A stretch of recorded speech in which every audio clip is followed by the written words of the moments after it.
It says I'm live, but it's not playing my countdown. Hold on one second. I hope I'm not live.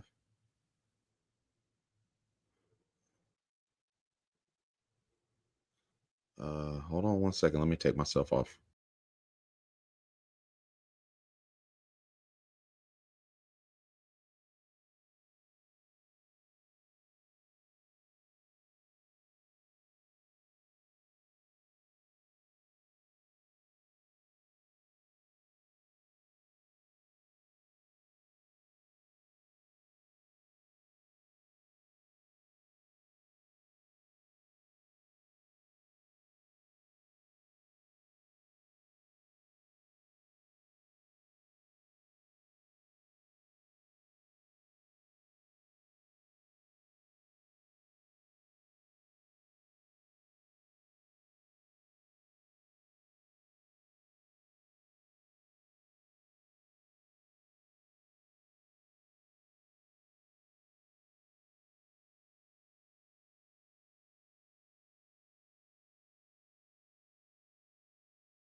Bam. That's why you can't hear me, because I'm on mute. Now I'm off mute, and now you should be able to hear me. Y'all can hear me now? Forgive me for being on mute, y'all. But y'all, listen. It's a beautiful Friday here in Los Angeles. I'm excited about the conversation that we are about to have. I'm excited about the guest that's going to be joining me.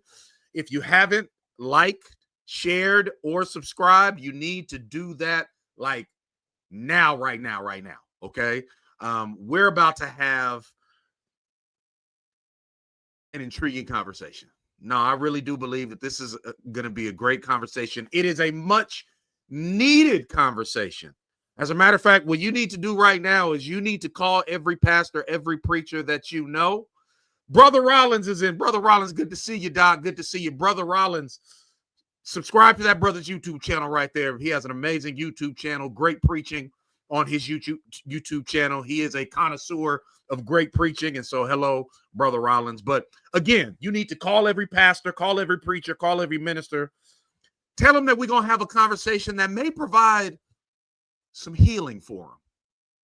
Tell them that we're going to have a conversation that may help them get over some of the nightmares that they've been having as a result of some bad experiences that they've had in the past. Y'all know I don't like to keep y'all waiting. Today, we're going to talk about the pastoral search process. Now, if you are not Baptist, this conversation may I don't know, may be a little difficult for you to follow, but I want you to stick in, because I think there may be some common ground and there may be some similarities across denominations. But if you are Baptist, if you are a Baptist preacher, this is a conversation. I see my brother Sheldon Wilson in here. God bless you. He said, Lord, help us. That's right. This is a conversation that you want to be a part of. Because what we're about to do is we're about to say out loud what some of us preachers have been wanting to say for a long time, but we've been saying it in quiet. And this conversation really was motivated by the selection of Pope Leo, the recent selection of Pope Leo. And some of y'all probably saw those memes after Pope Leo was selected. Memes went something like this: how do you choose a pope in 2 days? But it takes Baptist churches to choose a pastor after years, right? And there's some truth to that. We're going to talk about it. I am joined today by my friend, my brother, the Reverend Dr. Larry Crudup. Actually, I am going to allow him to introduce himself, because the amount of accomplishments that he has, the amount of accolades, just the amazing gift to the body of Christ that he is, I don't think I would do him justice. So I want him to introduce himself. Reverend, will you introduce yourself to our audience? What's up, everyone? My name is Reverend Dr. Larry Crudup. I pastor in Spartanburg, South Carolina. I am from Round Rock, Texas, right outside of Austin, and been in ministry now since, 2007. So not too many miles on me, but got enough. MDiv from Perkins School of Theology, PhD from Union Institute and University. Currently, I'm pastoring and college professor. So just doing a lot of things, and have gone through this process enough times to be burned, but we're still here. Well, Doc, when I decided to have this conversation, Doc, I immediately thought of you, because we've had these conversations in private. We've discussed some of these things together over the phone. And I just felt like, it's time for us to talk about a lot of the frustrations we felt publicly. Now, of course, we're gonna be wise, right? Of course, we're not gonna divulge things that we can't divulge, but we're gonna talk about it. let me ask you, man, how many search processes have you been involved in?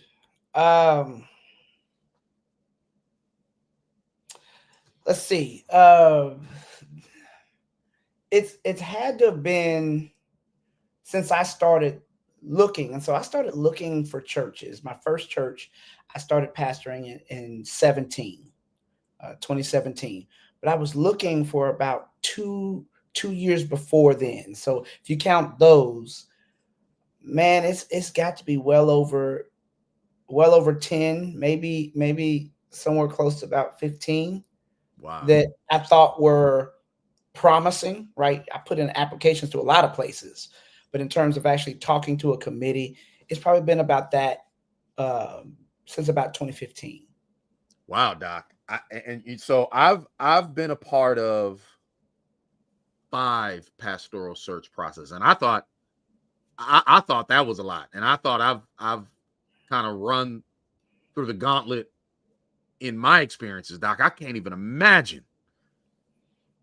Well, some churches bring you in too early. So they start having conversations with 20 different people. Yeah. And so that was some of the experience on the front end. It was part of where that church was in their ability to execute a search. Doc, say a little bit more about that. So you there are different like levels to this kind of search thing, right? So there are some churches that have no idea whatsoever about what does it mean to call a pastor, either because they have a founding pastor that has passed on, or they had a long-standing pastor that spans generations, so they haven't had to call a pastor in 40, 50 years, 60 years. You have a much smaller church that they're not really looking per se for, a pastor. They're looking for a pulpit supply, but they're still calling it a search. And so it's just, you don't know until you start talking to them. But I early on in particular, I was in a number of search processes because of where that church was in what they thought about what a search is supposed to be. So I want to talk about some of the good first. Okay. Yeah. Think about all the experiences that you've had. And I guess I'll kick it off. I want to talk about some of the good experiences that we've had. Because it hasn't been all bad, has it? Like, have you ever sat back and been like, I'm kind of impressed. That was kind of, they kind of handled themselves. They had some decorum. They handled themselves well. Mm-hmm. So I guess I'll start with one of my experiences. So in one of my experiences, the chairman of the search team made sure that he updated me on the status of the search once a week. Once a week, he would call me and he would either say, "Hey, Doc, just calling you kind of to let you know." Now, this wasn't because I was necessarily the leading candidate. It wasn't because the church had already made it clear they wanted me, right? He was doing this as a courtesy because what he said is, "Hey, I know that this whole process is weighing on your mind. And I know you're thinking a lot about this. And so I want to, just as a service, kind of keep you updated on how things are going." And I was like, man, that's something else. Yeah. So that's my experience. What share a good from your experience? Out of those, I know that I've had 3 great searches, regardless of what happened with them. I had 3 great ones, and a lot of it had to do with communication. Yeah. So communication regularly, also the cordiality that was there, and I believe out of those 3, I know one in particular, I still have a really good relationship with the person who was over that search. And it's not because, I still want to go there, but he was just a really nice person. right? Really genuine. But it was definitely communication, not having to try to figure out what are they doing.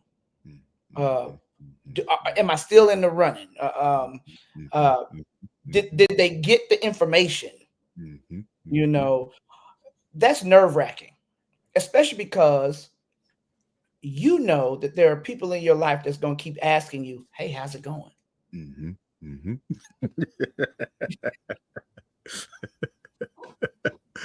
Yeah, and I'm so glad, Doc, that you are giving everyone a peek into the emotional state, the psychological state of the pastor that is going through a search process. It is you said the word nerve-wracking. I mean, this is our future, right? This is our livelihood. Of course, we trust God. Now let's get we trust God. We know that God's going to take care of us. All that is the problem. Yes. It's not God that's the problem. Right. It's the folks, right? It's recognizing and realizing that we are placing ourselves in the hands of people that have varying levels of experience, varying levels of understanding, of decorum, of professionalism, right? And so, you know, and oftentimes, like we're so busy showing deference to the team that we don't assert ourselves. And we don't kind of let them know, like, we're human as well, and this is what we need through this process. This is what we need. I know a guy right now. It was in a search process. Wasn't a church that he was really thinking about, right? He had put in, this was maybe a year ago, 2 years ago, forgotten all about it. Received an email where every single person who had applied was on that email. You could see the emails, and people are just responding back. So it's not even just the church that didn't have decorum, but some of these people that were trying to put in for the church didn't have decorum. And there is a way to candidate. Yeah. There is I mean, of course, you know, the rules are unspoken. You won't be able to go, you know, although somebody maybe should write a book on how to, you know, I don't know. Maybe Martha Simmons did somewhere. I don't know. But like there is a decorum, and I think there is a right way to candidate, but there also, let me ask you this question, Doc. Is there a right way to conduct a search? Like, let's say that we've got 3 or 4 people listening to us right now, and they are a part of a committee right now, and they're tuning into us because they want to glean. Maybe they're like, man, I want to learn. I want to, like, help us. Like, is there even a right way to conduct a search? Man, you know, I think that there are some principles that need to be there. Okay. So one, confidentiality needs to be key. In particular, you're dealing with people who oftentimes, if not all of their livelihood, part of their livelihood is vested in whatever church that they're at, if they're pastoring. Okay. And what they need to know is that not every preacher has good ethics when it comes to search committee work. Say it again, Reverend. You got other preachers and pastors who will cut you, right, when they find out that you're candidating somewhere. Yes. I never forget I was working at a church. And they got the sense, and I wasn't even the pastor. I was just working there. Someone thought that another one of the ministers at that church was candidating. So they began to call the church that they were working at to say, hey, did you know that minister so-and-so is trying to leave y'all? Yeah. This is what happens. I mean, people don't understand that this is what happens. This is why when we candidate in this world where they're always live streaming, turn the live stream off. Don't put us out there like that. And if you do not announce on the live stream that this is one of our candidates, because you don't know who's watching from where they're from. Hey. Reverend, that's such a go ahead. Man, hey, that'll mess some stuff up. Yeah, it certainly will. And I think that's a good segue. We talked about some of our good experiences. Yeah. Right. Did that happen to you? Like, let's talk about some of our bad. Let's talk about some of our bad experiences. Yeah, that happened to me, but luckily I was not pastoring at the time. Okay. Matter of fact, both times I wasn't pastoring at the time that it happened. One had a better way of dealing with it. It was more of a almost like a closed circuit live stream. So it wasn't on like Facebook, YouTube. It was on something that they used internally, which I was okay with. The first one, I didn't care one way or the other because I wasn't pastoring, but I knew of some others that were, and word got out, and it wasn't good, you know. So yeah, that's one of the ones. One of the other ones, man, that seems to be a pressing problem is that the candidates end up getting wrapped up in whatever mess and divisions are already circulating in that church that stall processes. Sheesh. So I never forget one time, I was a candidate. I put in all of my application stuff. Everything was good. Had an interview, everything. Okay. Had an interview and everything. Only to get a call back to say, we need you to fill out another document about questions that certain members have of the candidates, because they didn't feel that they got a chance to voice their concern before the applications went out. So now here I am filling out a secondary form, and it's talking about what's your views on marriage, and I'm like, why was this? I've answered all of these. Reverend. Why do I have to answer it again? Why do I have to answer it again when it was in the packet? Yeah. And then there's extra stuff, and you're looking and you're reading the letter and you're reading these questions and you're figuring out, oh, these are the issues these people have. Yeah. But now we're caught in the crossfire. Yeah. Because y'all don't know what you want. Doc.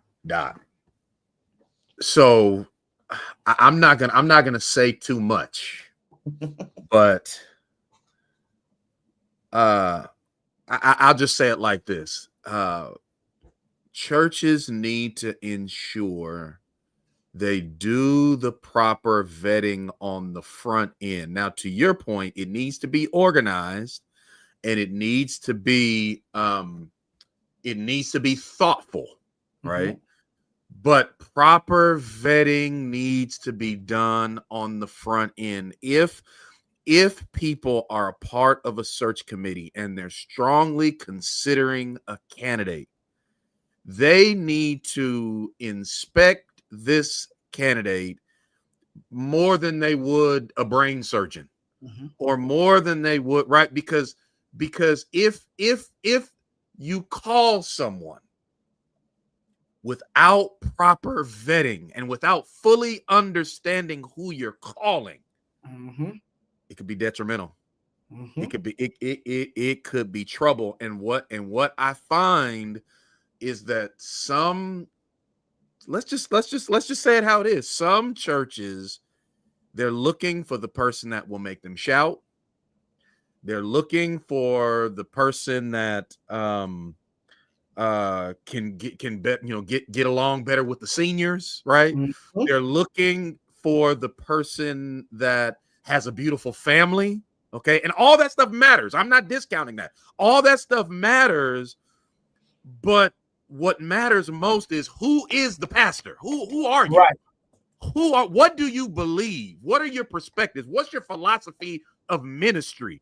What's your 1 year plan? What's your 2 year plan? What's your 3 year plan? You know what I'm saying?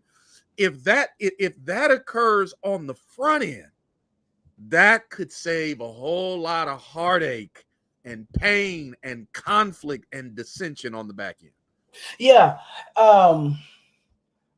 Adding to that, of course, they want to see, can you preach? Can you teach? But let's just be honest. Sometimes they don't even really know. Sometimes. Yeah. But they don't ask the proper questions or vet the proper questions around, can you administrate? Can you actually craft vision? Because to ask somebody, what is your vision for this church? And dealt with this, I think, every single time I've had an interview for a church. What is your vision for the church? And I always tell them, I currently don't have one for your church because I'm not there, but I can study your demographics. I can tell you where I get it from, right? Study your different demographics. I can study the demographics of your city or your town. I can study key issues that are in your area, right? I can study even your history to see what trajectory you have always been on. And from there, I can tell you that there are some things that I traditionally care about, right? I care about discipleship. I care about this. I care about this. I care about technology. So if I'm there, part of my vision will include these areas, but I cannot give you a full vision without this. So I always do that. And then I always do this. This might be of help to a preacher, right? Not only tell them that, but then also say, here are the steps that I take to construct vision. Here's how long it takes me. The first 6 months to a year, all I'm going to do is watch you all. I'm not going to change anything unless it's absolutely necessary for the livelihood, right? For the life of this church. Other than that, I'm just going to see you in your natural element. After that next year, that is when you start to see me really start to look around. So I pull that Nehemiah passage where he walks around, right? Jerusalem. He walks around the temple. He walks around the walls. He does it at night to make sure that he's. So that next year is vision forming, to which then I produce vision that is, and I always tell them, I tell them what model I use. If you don't have a model for vision casting, you're going to be hard pressed to cast a vision. So I use a model from Will Mancini. Oh, yeah. Church Unique. That's the model that I use. Yeah. I have that book on my shelf somewhere. Yeah. If you don't have other ones, you need to get that. Yeah. Yes, that one is the template. You need that one. It goes with Church Unique. And then he has another one called The Future Church. Yeah. Yep. So those are the three that I use in particular. So I tell them that, and I say, which means at the end, you'll have your 4 initiatives for the year. You have your 1 year, you have your 3 to 5 year, and then you have, your 10 year maybe. And then you'll have something else, which provides you the overall. So I use his terms and I talk about what that looks like. I talk about what it takes to go from confusion, right, to us collaborating fully. So I talk about vision and vision casting without telling you what the vision is, because I can't know that until I'm there. Yeah, man. So part of what you have to do in these searches is to show them that you are well able without lying about what you're going to bring. You can't know what you're going to bring to a church that you've never been to, that you're not married to, that you haven't known, right? So that's just me. Now, do you go in with a framework, like a ministry philosophy? Do you kind of, you may not have a vision that is fully developed, but you kind of go in with a framework and with the philosophy and kind of with a with the flavor, Yeah. if you will. Yeah, Yeah. yeah, yeah, yeah, This is yeah, who you're yeah, gonna yeah. get. So for me, academics is very important to me, Mm-hmm, mm-hmm, right? mm-hmm, mm-hmm, For me, discipleship and not just Christian education, mm-hmm, right? But mm-hmm, Christian education that leads to discipleship is mm-hmm. critically important to me. Yeah, yeah. Leadership development Mm-hmm, is critically important to me. mm-hmm, And so when I look at those things, administration is important to me as well. mm-hmm, So when I tell them kind of philosophy wise, these are the things that are top on my list. This is what you get when you get me. yeah, yeah, yeah, yeah. This is Now, where people have to come alongside me in these yeah, other areas, yes, right? That yeah, they have to be stronger at. But these are the things that you get when you get me. yeah, yeah, yeah. Now, I want to give everybody the opportunity to take a deep breath. Okay, are you advocating for the pastoral search process to be done away with in the Black Baptist Church? No, not necessarily, and not entirely. It depends on the church. I Okay. do think that we have to talk more about succession planning, Yes, yes, yes. Which is a search process, Yeah, yeah, yeah, right? yeah. But it should be one. And I think that our constitution and bylaws need to allow for multiple ways to do a search process. Mm-hmm. So let's just say you have a pastor that they stepped away, they left, it wasn't on good terms, or they passed away and they didn't have succession. You need to have a process. You need to know how long you're going to take. I think that you need to know who needs to be on that committee. You need to know at what percentage the people need to vote in order for a pastor to be called and selected. You need to know how many you're going to bring, right? Mm-hmm. All of these things ahead of time. Yeah. But let's just say you have another pastor who, and I'm not even saying they have to be there 30 years, but in 10 years is a good run. Mm-hmm. Mm-hmm. And they left you well, Mm-hmm. and you trusted them, right? What does succession look like after 10 years? Yeah. Yeah. Yeah. 15, 20 years. Yeah. Yeah. So that you can help people walk through. Okay. Some people, and I know who does this really well, is Dr. Maurice Watson. Everywhere he leaves it so well, they usually will kind of ask him, who would you think could be next? Mm-hmm. And I have seen in multiple churches that he's pastored that the person that he said they would be a good fit Gets it. were picked and stayed. Got it. You've got that. But then you've got this other succession planning where what does it look like that if you know that you're going to retire or you're going to transition to another field, whatever it is, what does it look like to say, okay, 5 years out, let's start looking for the next person. Let's bring them on staff. Woo! Right? That's a paradigm shift for Black Baptist churches. Right. See how this works. Yeah. Right. Yeah. Yeah. You're going to watch me do this. We're going to ask questions. You're going to show up where I'm the next year. Hey, we're going to do it together. We're going to share responsibility. Yeah. The next year, I'm going to still be here, but you take lead. Yeah. And then after that, hey, I'll see you later. Jeez. Doc, I want to pivot. What are so I think that there are some fundamental flaws with the way that we do search processes in the Black Baptist Church.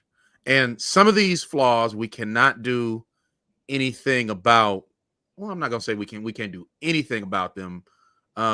It's just going to be difficult for every church to implement, I think, some of the corrective measures to make some of these things operate a little bit more smoothly. But one fatal flaw is, I just think that it's awfully strange that in a search process, the sheep are picking their shepherd. And I think that is a flaw that I don't necessarily know how it could be fixed unless the search team places themselves intentionally under like pastoral leadership. Maybe they're part of an association. Maybe they're part of a state convention, and they ask 3 or 4 seasoned pastors to come in and oversee the process, even to the point where those 3 seasoned pastors have veto power, right? Then it's not solely sheep picking the shepherd. But the model that we have now is, you've got sheep that are well-meaning, they love the Lord, but at the end of the day, we still got to understand the shepherd-sheep dynamic, right? The shepherd is the shepherd, the sheep are the sheep, and that dynamic is there. That imagery is there for a reason. But the search process kind of puts the sheep at the forefront. Yeah. So succession would be a corrective to that, but that's done in certain situations. Yes. I've recently seen a church partner with 3 elder statesmen in the city of Spartanburg, well, in the area, that I think did a wonderful job.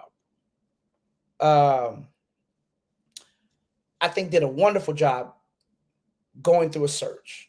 One, they called one of those elder statesmen as the interim. Yes. And they gave that elder statesman enough authority to say, your systems are not structured right. Deacons, you don't run this pastor. Trustees, you don't run this pastor. Congregation, this is not how this functions. And he laid that out. You had another person who was more of a consultant. They submitted to his authority. They submitted to his pastoral. Wow. Yeah. Okay. You had another pastor who he is a well-known church planter here in the area, connected to the National Baptist Convention. You know what I'm saying? He's one of the moderators of the convention, of the association. So he was, he's one of the vice moderators of the association. So he's well connected. He was the one who was primarily leading in the discussion with the search committee about what do you want in a pastor? That's not what a pastor does. What do you want in a pastor? No, this. Then another moderator was also alongside. So they had 3 individuals. The one that was the interim, he pastored a church here for 46 and a half years. So a veteran. He used to be the moderator. He used to be the state president. He knows. Okay. I think you're on to something. But also, there are a number of Baptist churches now that are moving to a more elder model. Yeah. And so with the elder model, it would then rest on the elders to bring the candidate, right? They go do all the work. They do the interviews. They're prayerful. They're doing this. They bring one candidate, maybe 2. And hey, congregation, here's what we have noticed. Here's what we've seen. Okay. So I know a number of churches that do it that way. But the model that we have, where the sheep and they're solely looking at what they want or what they think that a pastor should do and be,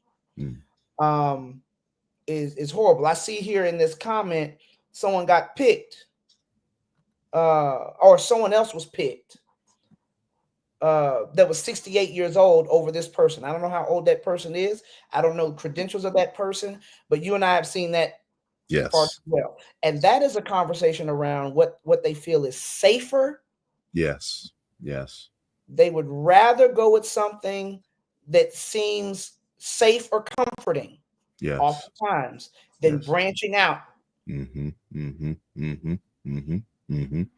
Yeah, and Doc, that's the thing. Like, I think search committees, I think one of the first questions that they have to ask themselves, even before they start a search process, is, are we ready? Meaning, we have experienced a loss, right? Whether the pastor retired, or whether the pastor was booted, or whether the pastor passed away, right?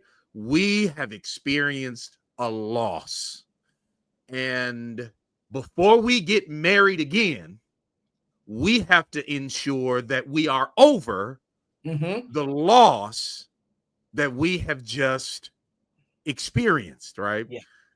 Now, what you said is key, Doc. I am a huge advocate and proponent for vacant churches to have interim pastors. I think churches do themselves a disservice. Vacant churches do themselves a disservice when they just have pulpit supply. This guy comes, preaches on this Sunday. That guy comes, preaches on this Sunday. And here's the reality: the longer they do that, the less they feel they need a pastor. The less important the office of pastor becomes. Right? Look, we've been doing it this way for 2 years with just this guy coming, this guy. We got this. And the importance of the vital nature of having a shepherd is less than and diminished in their minds in that scenario. It's about 4. It's here in LA. By the way, y'all, Dr. Crudup is in South Carolina, so he's 3 hours ahead of me, and so I appreciate you, Doc, because I know. It's almost 8 o'clock there, so it's almost 5 o'clock here where I am. So I appreciate you, Doc, because you've been traveling and you're here, and I'm very grateful. But so I want to pivot though, because we have about 15, maybe 20 minutes. Let's get into advising. Okay. What are some things that a search committee? We've kind of said it loosely, but let's enumerate the things that a search committee needs to do in order to be effective, in order to function. So you start with the first one, and I'll do one, and then you do one. Let's try to give maybe 10 or 15. Okay, here's what I was an interim pastor for a year before I transitioned to Spartanburg, and I never forget. I would every once in a while I would go to those meetings. They would ask me questions. And one of the ones that really struck me that I kept noticing, listen, if you know that you do not have the funds for a full-time pastor, and you know that you are not going to look beyond maybe your state or the neighboring state, be upfront and look at the expectations that you have of that pastor based on where you actually at. Yeah. That was a big struggle that I saw. Man, they want to put this on the National Baptist Convention. Don't do that. Yeah. Send it to your local associations. Send it to your state convention. Send it to the state convention over.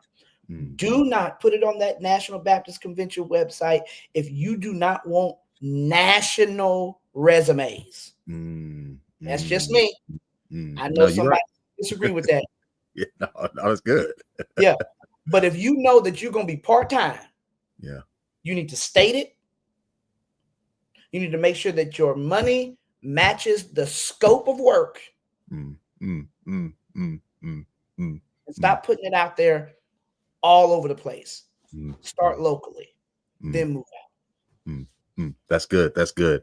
And those of you guys that are watching, you guys can put your I'm watching the comment section, so you can put your suggestions in the comment sections as well. If you were advising a search committee, what would be some of the things that you would tell them that they need to do? I think for me, my second one, to piggyback on what you said, I think for me, make sure that you assemble a team of people that are able to function as a team. Make sure there's not one or two people that have the loudest voices that essentially just lead the entire thing and everybody else just shuts up and comes along. Okay. That person or those two people, they will end up picking the pastor. Okay. So if you have some really strong personalities and they tend to just kind of take stuff over and they don't understand the dynamics of working with a team, then they should be on the team. And that might be hard because some of the people with the loudest voices feel the most entitled. Okay, that might be a little bit hard, but put a team together that can work as a team where there are no big I's and no little U's. Everybody's voice, is meaningful. Everybody's voice matters. And there ain't just one person that is just, bulldozing over the entire team. Yeah. I would say you want to make sure that your church profile and community profile covers all necessary things that I need to know. It is important to know what your worship average is. It's important to know the dynamics of your community. How many, if we talk about the Black church, how many Black folks live in this area? How many of them are churched? How many of them are unchurched? You can get that data. And also, you need to give me a copy of your bylaws and constitution, so I know what it is I'm applying to. I don't think that should be on the back end. That should be on the front end. That's a waste of my time to have gone through a whole process, and I don't know the community profile, the church profile, your bylaws, constitution. Yeah, that's good. Sheldon says, look, Doc, well, Sheldon must have been through something, Doc. He says, make sure the whole committee isn't directly related. Yes, try not to have a whole bunch of nepotism on your search team. Yeah, that's good. That's good. I have one in my mind. Oh, I know. Whew. If you want to remain a Baptist church, make sure that you bring in people that match that tradition and that Christian persuasion. Okay. Know what you want and what you don't want in terms of flavor. Okay. If you know that you want your congregation to be chocolate, then make sure that you're not bringing in somebody that's introducing vanilla. Doesn't mean that vanilla's bad. It just means that your church wants chocolate. Okay. So listen, I can't tell you how many lay people I've talked to that get frustrated because the new pastor is speaking in tongues from across the pulpit, or the new pastor is bringing in, such and such preachers. Make sure that is taken care of and clarified on the front end. My recommendation would be,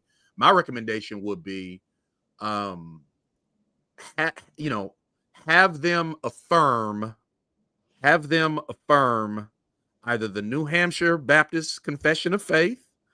You can even have them affirm the what's the Southern Baptist, and you know how I feel about Southern Baptist, Doc, but it's still a pretty Baptistic, what is it called? Baptist Faith and Message. But their way, depending on which one now. Oh, not it's 2000, Doc. 2000.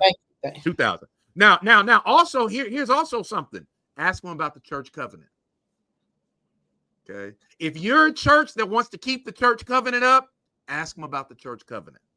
That'll let you know their Baptist bona fides right there, right? If they say, no, we're gonna keep the covenant up, but if they say, no, who cares about the covenant? Then that may not be your guy or gal. All right, go ahead, Doc. Yeah. Make sure as a committee that you know how much you are willing to pay, not just in salary. Are there benefits, housing allowance? Make sure you have that up front. Even if you don't tell them up front, make sure you know up front how far you're willing. Look, hey, Sheldon is dropping bars in the comment section. Yep. Sheldon said, be transparent about the current power structure of the church in absence of a pastor. Ask them to define pastoral authority. I think that's a great question for the candidate. Tell me and tell what them to use scripture if necessary. And it's necessary. Yes. Sheldon, you are dropping bars because, like, I don't think a lot of search committees know whether or not they want a pastor or a preacher. Right. Some of them do. Some of them do. They may not. But I think most of them don't know when they only want a preacher and not a pastor. Right. Right. And that needs to be established. Because if you just want me to be pulpit supply, if you just want me to be a preacher, you need to say it up front. And the reality is there are guys that will take that. There are guys that just want to preach. I don't want to lead. I don't care. I don't need to lead no meeting. I don't need to make no decision. There are guys like that.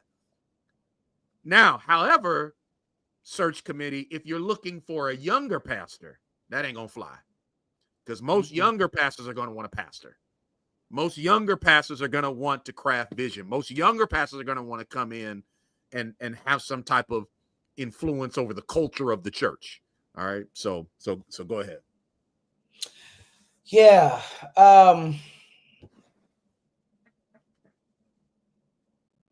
Leave. How best to say this? If a candidate is worth their salt, they're going to be able to read through the lines anyway between the dynamics in the room and the way the church sees those dynamics. Be honest. Yeah. Because they're going to ask the questions.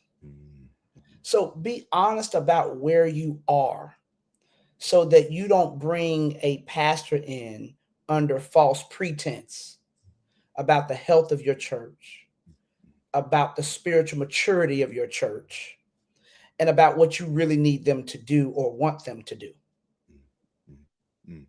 That's good. That's good. That's good.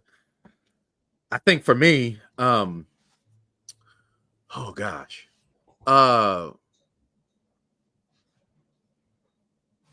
Listen, I think it should be stated up front.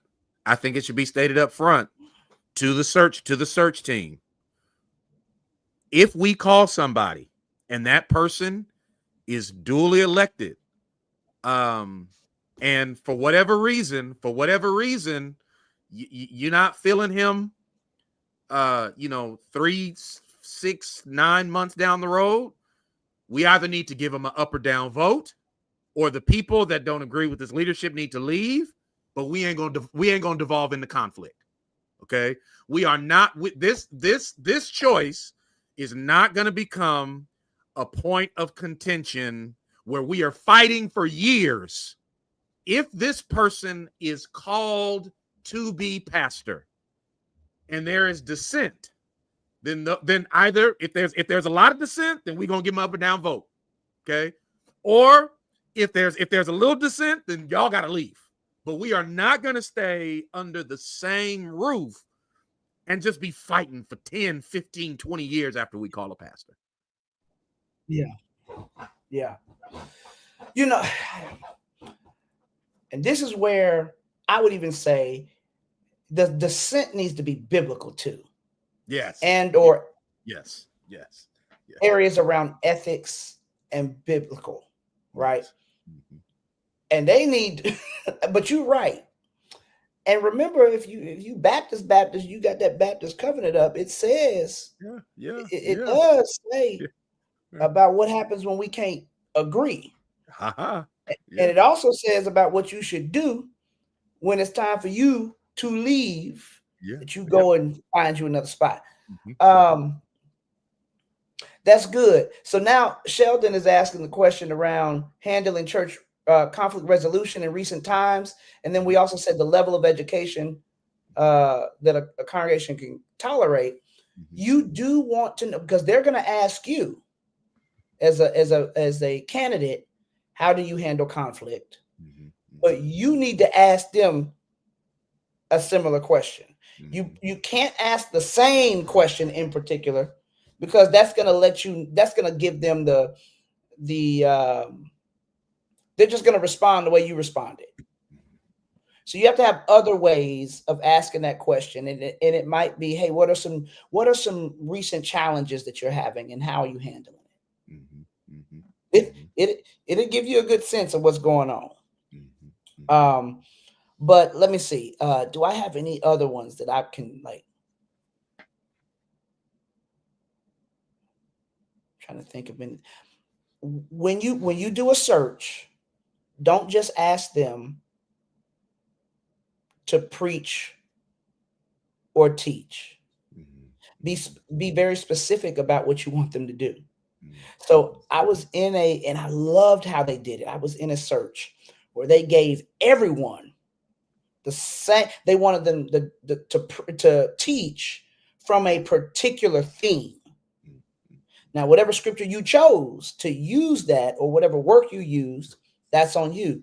But they wanted us all to talk about leadership or discipleship or something like that.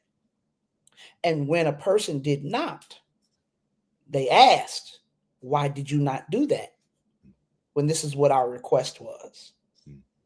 Because if you get somebody's stick, you'll never know if they can preach the way that you need them to preach. We're not talking about the show, or they can teach the way you need them to teach. Man, that's good. That's good. That's good. I think this is probably my last one. I mean, I can probably come up with about 3 or 4 more if I thought really hard. I mean, number one, like I think so I do have 2. Number one, have a deadline and stick to that deadline. Please. Okay. If y'all say this is going to be a 3-month process, and listen, also the sooner the better. A church should not be vacant too long. That you are asking for the enemy to come in and just wreak havoc. Sheep need a shepherd. Okay. And so if you're talking about this process is going to last for a year, 2 years, it's too long. It's too long. But I would also say, I think as a search team, do some research and find what you would consider to be quote unquote model churches. These are churches like for example, New Birth in Atlanta is a lot different from Lily Grove in Houston. That's right. Okay. Which one are you? Yes. Search team, do some research and maybe think of 2 or 3 model churches, okay, that you can tell your candidate, hey, we really like the way Church X. What do you think about Church X? Or we really, you know what I mean? So that would be a suggestion of mine. But Doc. Yeah.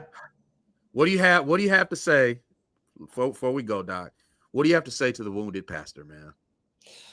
Man, get you a therapist. Seriously, this is. I was talking to you at the time when it happened to me. I left my first church, but it was more like a force. I was forced out, and I got so mad. I was so mad, and I mean, there was no level of forgiveness I wanted to give. I mean, I was mad. I had to go get a therapist, and I went to this therapist every 2 weeks. Every 2 weeks, just to talk about that church and my anger and how it's messed up, how I feel about myself. And so I was able then to see a way forward, how to move forward. And that person literally counseled me into my next church. Okay. Counseled me into taking an interim position at a church just so I could see that the Lord didn't leave me out there by myself. After a church that I thought I was going to get, went with another candidate that surprised the entire committee. Okay. I was thinking bad about myself then. Man, what's wrong with me? You need a professional to talk to, because the churches can do a number on you. Yeah, Doc. It's painful. And, and you can do a number on you too, by taking on too much and thinking that people are going to be receptive to it. So I would say get a therapist. Know that whatever has happened, for the most part, you can move on from it. Yeah. For the most part. Yeah. Okay. Dream again. Yeah. Dream again. And know that there's always a reason why the Lord wouldn't let you either go to that church or got you out of that church. Always a reason. Every single time I said, Lord, I thought this was going to be the church I was going to go to. Why? I turn around and I look, right? Because I'm that kind of person. I keep watching what's going on at that church that I didn't get for a little bit. And I'm like, oh, I see now. That wouldn't have been a good fit. This would have been a struggle. This would have been an issue. God, I thank you. So just remember, even if you think that was the church for you, God knows better. Yeah. Yes, he does. And when we get ourselves into a church, and this is the last thing, don't politic with them people to get you in there. Yeah. Doc, that's good. The same way that you politic yourself in there, that's the same way they're going to politic you out. So there's no need to politic your way into a church. God will open the door. Doc, what? That's a bar. That's a whole bar. I am a big advocate of go in there being you. Go in there being authentically you. Go in there and lay it all on the table. If they don't like it, they don't like it. But at least you're you. Yes. The last thing that you want to do is shapeshift. That's right. Because if you do that, then you're gonna have to stay in that mold throughout the whole pastorate. And when you try to break out that mold, you're gonna have conflict, because that's not what you presented on the front end. So be authentic. If you can't hoop, don't. Okay. All right. Now, and that's real talk, because when you're candidating, you know that you may be up against some guys that are hoopers. And so here you are trying to tune up in the bathroom, 10 minutes before you preach, and you fall on your face, because that's just not what you do, and then, Doc, just to piggyback off of what you said, and this sounds cliche, but you said it, Doc. Pastors, remember, what God has for you, it is for you. And I know that sounds cliche, but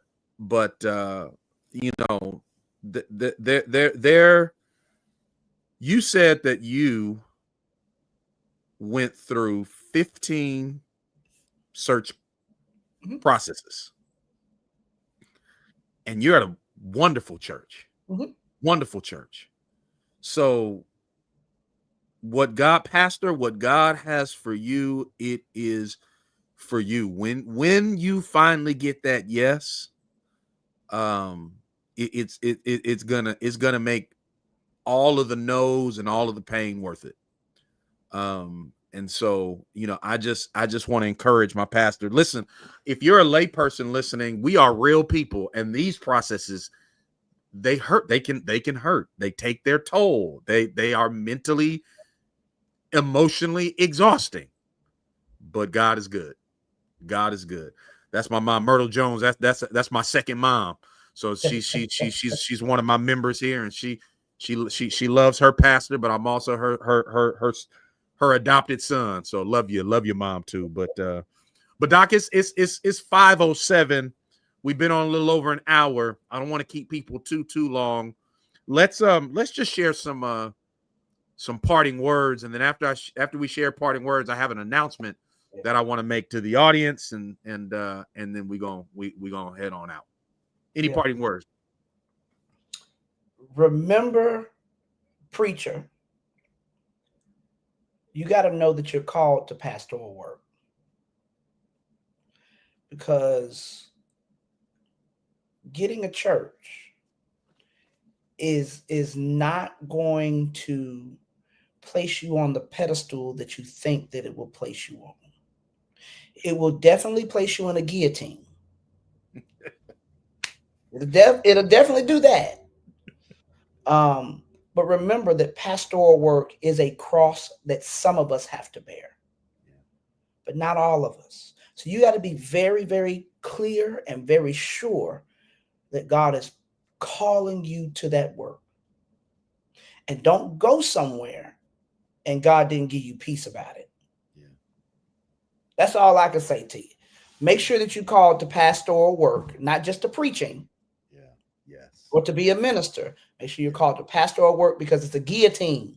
Yes. It's not a pedestal. It's not a throne. Yes. Yes. And also, you need to make sure you need to make sure that you get peace. Yeah.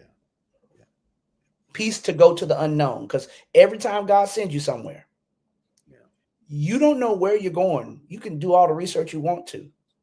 At the end of the day, you still have to trust that God is leading you where you need to go. My mind. Did you hear him, y'all? It could be they said no because God was trying to save your life. Okay. Pastoring is not glamorous. I love that. It's a guillotine. Okay. It's a guillotine. And maybe God made them say no to ensure that 10 years aren't shaved off your life. Okay. All right. I think Pastor Crudup and I can both testify that you have to be called to this office in order to do this office. Listen, Doc, first of all, man, thank you, man. You're my brother for real, man. We go back to the clubhouse days, Doc. Clubhouse, Lord. I know. You know it's still around, right? The clubhouse. I'm so glad I got off of there. Yeah, me too.